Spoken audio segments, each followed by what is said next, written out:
So when you finish your experiment, you'll notice there's probably moisture on the ring. You can take a Kim wipe and very carefully try to absorb any drops that may be up and around. Again, always being very careful not to let anything touch the AFM tip in order to get any liquid that might drip off.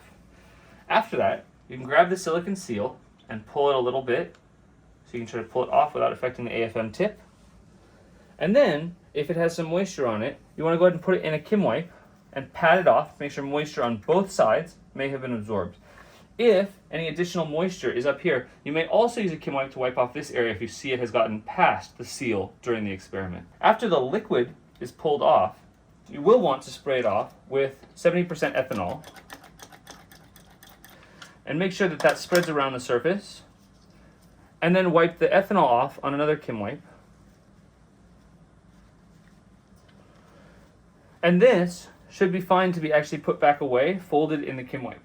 Alternatively, you may also rinse this off with a tiny bit of distilled water if you think there's any salts being added. You rinse this off with distilled water as well.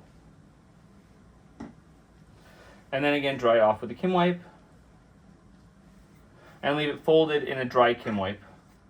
After drying, the silicon seal can be placed back